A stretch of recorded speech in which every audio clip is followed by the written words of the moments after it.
dalam rangka menindaklanjuti Surat Pusat Data dan Teknologi Informasi nomor sekian tanggal 11 Mei 2022 tentang residu NIK pendidik dan hanya dapat dilanjutkan jika antara data pelamar dengan data Dukcapilnya ini sama ya.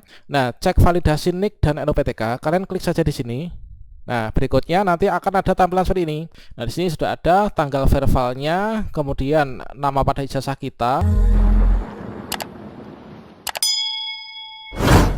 Baru saja Kemdikbudristek memberikan surat edaran tertanggal 12 Mei 2022. Tentunya ini sangat erat kaitannya dengan penyelenggaraan seleksi P3K Guru tahun 2022 yang sebentar lagi akan diadakan. Seperti yang kita ketahui, dalam seleksi P3K Guru termasuk nanti tahun 2022 akan ada 4 situs atau 4 aplikasi yang saling terkait satu sama lain, termasuk juga terkait tentang nomor induk kependudukan. Kira-kira bagaimanakah informasinya dan langkah apa yang harus segera kita ambil? Silahkan simak video ini sampai selesai. Namun sebelum dilanjutkan, perlu saya ingatkan bagi teman-teman yang mungkin baru pertama kali menemukan channel ini, silahkan klik tombol subscribe-nya dan aktifkan notifikasi loncengnya sehingga nanti jika ada update video terbaru, teman-teman tidak akan ketinggalan informasi. Baiklah sobat-sobatnya, baru saja Kemdikbudristek memberikan surat edaran terbaru tertanggal 12 Mei tahun 2022 yaitu dengan nomor 1023-C6-PM0103-2022 yaitu perihal edaran perbaikan NIK pada satuan pendidikan. Ini adalah merupakan salah satu komponen yang tentunya sangat penting ya bagi Bapak Ibu guru yang nanti akan melakukan pendaftaran di SSCASN untuk P3K Guru tahun 2022 dalam rangka menindaklanjuti Surat Pusat Data dan Teknologi Informasi nomor sekian tanggal 11 Mei 2022 tentang residu NIK pendidik, tenaga kependidikan dan peserta didik yang masih belum terpadankan dengan Dukcapil atau belum tersinkronkan ya dengan Dukcapil. Dengan ini diharapkan Dinas Pendidikan dapat memberikan informasi dan menghimbau kepada satuan pendidikan baik SKB maupun PKBM untuk dapat segera memperbaiki data peserta didik pada melalui laman verifal data kemdikbud.go.id dan untuk pendidik dan tenaga kependidikan melalui laman verifal PTK data kemdikbud.go.id. Yang mana nanti setelah teman-teman melakukan perbaikan NIK ya, divalidasi NIK, maka nanti teman-teman bisa melakukan pengecekan apakah NIK-nya itu sudah valid dengan Pusdatin ataukah belum. Itu adalah dengan cara teman-teman login ke akun SIM PKB. Nah, di sini nanti setelah teman-teman melakukan perbaikan data NIK, nanti bisa melakukan validasi data Pusdatin ya, dengan cara teman-teman masuk ke SIM PKB, kemudian kita enter. Kemudian kita login SIM PKB. Berikutnya setelah teman-teman memasukkan surel dan passwordnya, ini kita klik masuk. Pada halaman depan akun SIM PKB kita masing-masing, maka di sini akan tampil data seperti ini teman. Nah, di sini ada fitur cek validasi data Pusdatin. Jika apabila data Anda tidak valid, maka untuk proses verifal ini teman-teman melakukan di Pusdatin Kemdikbudristek ya, yang mana bisa dilakukan dari operator sekolah masing-masing. Nah, di sini yang dimaksudkan dengan validasi data Pusdatin untuk yang nomor induk kependudukan sesuai dengan surat edaran. Nah, di sini pastikan teman-teman, pastikan setelah nanti dilakukan perbaikan ya. Nah, di sini untuk sebagai indikasi bahwa sudah valid Pusdatin, ketika teman-teman login SIM PKB, di sini ada fitur NIK ya, ada fitur NIK. Di sini adalah tertera nomor NIK-nya teman-teman. Kemudian di sini sudah ada checklist berwarna hijau ya. Kalau misalkan di sini checklist warna hijau, artinya di sini valid Pusdatin, teman-teman. Nah, ini. Kemudian di sini ada keterangan juga kalau checklistnya hijau sudah valid dari data Pusdatin. Kalau misalkan teman-teman di sini ada silang merah, berarti tidak valid dari verifal Pusdatin. Untuk proses verifal melalui web verifal PTK, hubungi admin Dapodik sekolah ya, admin Dapodik Dinas Pendidikan atau Pusdatin Kemdikbudristek untuk info lebih lanjut. Kalau misalkan di sini teman-teman mungkin belum ada tanda checklist warna hijau, ini kalian klik saja di sini. Nah, cek validasi NIK dan NUPTK, kalian klik saja di sini. Nah, berikutnya nanti akan ada tampilan seperti ini. Validasi data NIK dan NUPTK berhasil dilakukan. Hasil validasi dapat Anda lihat pada laman status NIK dan NUPTK di layar. Kita klik OK. Sehingga di sini kalau misalkan sudah seperti ini, teman-teman aman untuk NIK-nya untuk pendaftaran P3K Guru tahun 2022 nanti, teman-teman. Seperti yang kita ketahui, untuk mekanisme seleksi P3K Guru tahun 2022 nanti tidak akan jauh berbeda dengan seleksi P3K Guru tahun 2021.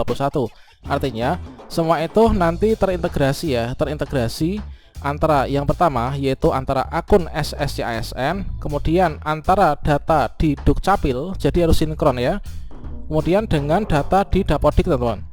Jadi semua ini dari ketiga hal ini adalah terrelasi dengan nomor induk kependudukan ya, atau NIK. Jadi ketika teman-teman melakukan pendaftaran melalui akun di sscsn.bkn.go.id, maka nanti pada saat pendaftaran ini dilakukan verifikasi ya dengan data Dukcapil, dan hanya dapat dilanjutkan jika antara data pelamar dengan data Dukcapilnya ini sama ya. Pastikan di sini data yang dicocokkan itu adalah yang pertama ada NIK. Nah, kemudian nomor KK, kemudian nama lengkap, kemudian tanggal lahir, kemudian tempat lahir. Pelayanan perbaikan data dapat dilakukan melalui call center Halo, teman-teman. Jadi kalau misalkan teman-teman masih ada yang silang merah di SIM PKB-nya, segera lakukan perbaikan. Kalau misalkan masih juga, teman-teman bisa berkunjung ke Dukcapil ya untuk mempersiapkan sejak dini. Kemudian antara pendaftaran akun, kemudian di sini pendaftaran akun adalah untuk cek identitas. Cek identitas ini teman-teman nanti melalui data Dukcapilnya, jadi sudah tersinkron ya antara nomor induk kependudukan dan juga data-data lainnya yang sejumlah ada 5 ini teman-teman. Kemudian ketika teman-teman di sini melakukan pelamaran, yaitu melakukan memilih jenis seleksi ya, memilih jenis seleksi. Nah, di sini dikaitkan dengan data di Dapodik teman-teman. Peserta yang ingin mengikuti seleksi P3K Guru dapat melanjutkan pelamaran jika NIK peserta sudah valid pada Dukcapil ya, dan terdaftar pada Dapodik.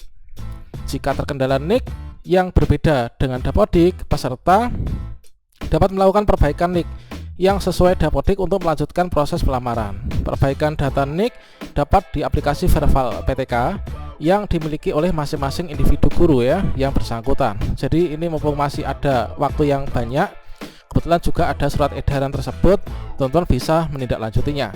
Kemudian ada lain yaitu terkait tentang pelamaran ya. Ketika teman-teman memilih jenis seleksi, selain di sini didasarkan pada Dapodik, maka di sini teman-teman pastikan untuk ijazahnya itu terdaftar di PD Dikti ya, Pangkalan Data Pendidikan Tinggi. Nah, database kualifikasi pendidikan individu itu terletak pada PD Dikti atau Pangkalan Data Pendidikan Tinggi yang terintegrasi dengan data Dapodik, teman-teman. Nah, proses validasi kualifikasi pendidikan dapat dilakukan melalui info GTK ya yang dimiliki oleh masing-masing guru. Nah, untuk mengeceknya, teman-teman kan kemarin sudah melakukan verval ijazah ya di info GTK.